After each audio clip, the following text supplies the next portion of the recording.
Le 19 mai 1643, en pleine guerre de 30 ans, le jeune duc d'Enghien, connu plus tard sous le nom de Grand Condé, triomphe à Rocroi contre l'Espagne. Par cette victoire en infériorité numérique, la France met ainsi un terme à la suprématie espagnole et surtout à l'invincibilité des tercios, ces redoutables carrés d'infanterie lourde bardés de longues piques. C'est le grand retour du royaume de France en tant que grande puissance et le règne du jeune Louis XIV, 4 ans à l'époque, commence sous de très bons auspices. Les traités de Westphalie qui mettront fin à cette guerre en 1648 permettront à la France de dicter à nouveau l'ordre européen et au roi Soleil de rayonner sur le monde.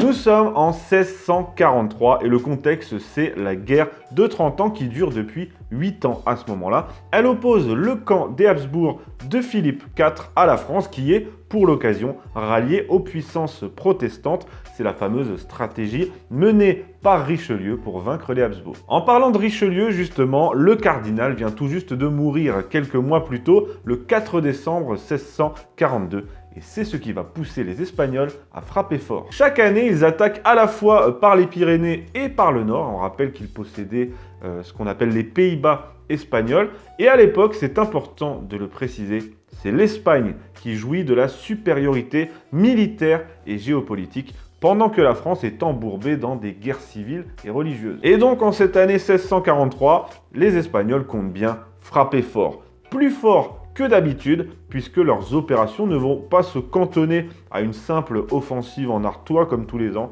mais cette fois, ils comptent bien percer pour aller jusqu'à Paris. Et pour parvenir à ces fins, l'armée espagnole, l'armée qu'on appelle l'armée des Flandres, est commandée par Don Francisco de Melo, gouverneur des Pays-Bas. Il a 46 ans, il est très expérimenté et les Français le connaissent bien car ce génie tactique leur a déjà pris de nombreuses places. Face à eux, c'est l'armée de Picardie qui fait face. Elle est dirigée par un petit jeune, Louis II de Bourbon, prince de Condé, duc d'Enghien, pas encore surnommé Grand Condé, et qui à l'époque a seulement 21 ans. J'ai faim et j'ai mon ventre qui gargouille, hein. J'espère que ça s'entend pas parce que mon micro il est juste là. Eh oui, je meurs de faim, qu'est-ce que vous voulez que j'y fasse? Il n'y a pas assez de likes, il n'y a pas assez de partage.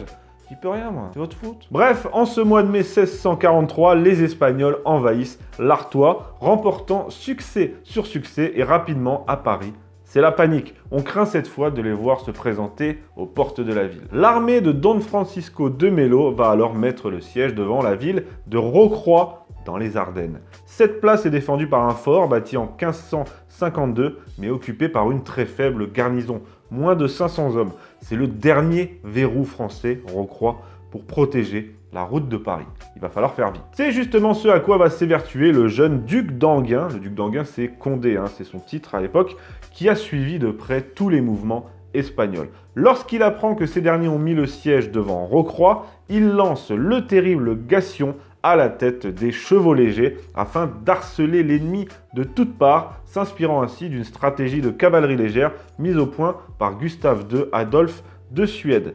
Ces mouvements rapides et imprévisibles ont permis de rajouter au passage quelques hommes à la garnison de la ville. Puis le prince de Condé se dirige donc vers la ville. Je ne l'ai pas encore précisé, mais il est en infériorité numérique. Je l'ai dit, la garnison de Rocroi est faible et Condé dispose de son côté d'environ 23 000 hommes, dont 6 000 cavaliers. Face à lui, les Espagnols, avec l'armée des Flandres, sont plus de 25 000, dont 8 000 cavaliers. Ça, c'est pour la question numérique, hein. Les adversaires sont plus nombreux. Mais en plus, je l'ai dit, l'armée espagnole jouait à l'époque d'une écrasante supériorité militaire grâce à ces terribles tercios, ces carrés d'infanterie lourde composés d'arquebusiers et de piquiers munis de longues piques, comme leur nom l'indique.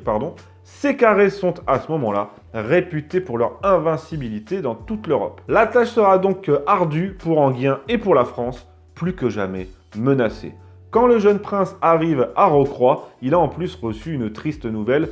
Le roi Louis XIII est mort le 14 mai. Cette information, il va la cacher à ses hommes afin de ne pas démoraliser son armée, tout simplement. Enfin, nous y voilà. Enghien arrive à Rocroi et avec son armée, en infériorité, je le rappelle, pour lever le siège de la ville et repousser les Espagnols.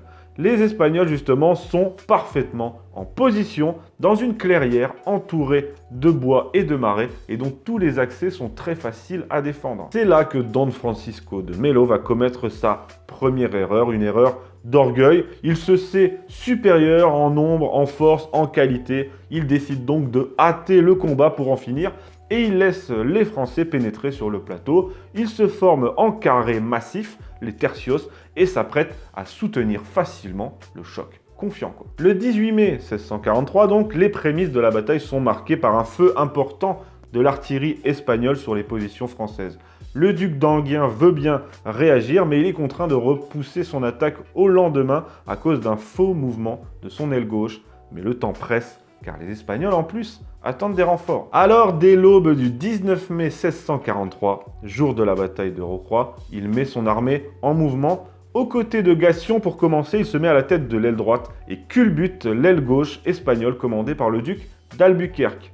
Non, moi aussi j'ai pensé à lui, mais c'est un autre. De leur côté, les Espagnols font exactement la même chose avec leur aile droite. Ils attaquent l'aile gauche française commandée par le maréchal de l'Hospital qui fait charger ses cavaliers au galop. C'est une chose totalement nouvelle à l'époque et donc mal maîtrisée. La charge s'arrête trop loin et se termine par un désastre. Les Espagnols avancent donc et ne sont stoppés que par l'intervention in extremis du corps de réserve français. Lorsque le prince de Condé, vainqueur sur l'aile gauche espagnole, arrive au centre, il a donc une vision globale du champ de bataille et il voit donc que sa gauche est en difficulté.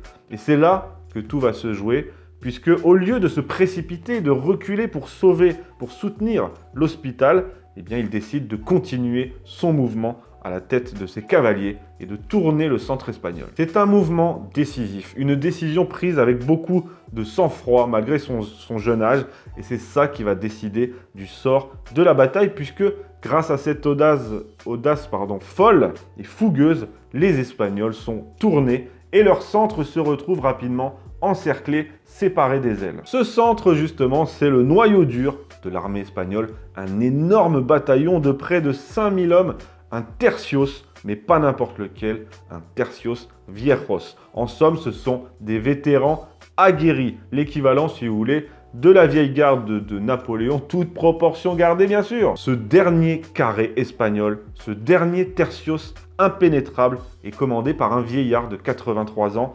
malade et fatigué, qui se fait porter au champ de bataille sur une chaise, enfin sur un fauteuil quoi, le comte de Fontaine. C'est un picard que les Espagnols appelaient comte de Fuentes. Face à cette situation, le jeune duc d'Enghien continue dans sa fougue et décide d'attaquer. Il lance ses cavaliers à la charge, mais ces derniers sont reçus chaleureusement par les tirs à mitraille de l'artillerie espagnole, puis ils viennent s'empiler sur la forêt de piques dressée par l'infanterie du tercios. Il s'y reprendra à 3 fois, et 3 fois, ses attaques seront vaines. Le dernier tercios ne lâche rien et semble naviguer au milieu du champ de bataille comme un énorme cuirassé insubmersible au milieu de flots déchaînés. À cet instant, le corps de réserve français arrive avec l'artillerie en soutien et Gassion est de son côté revenu de la poursuite de l'aile gauche.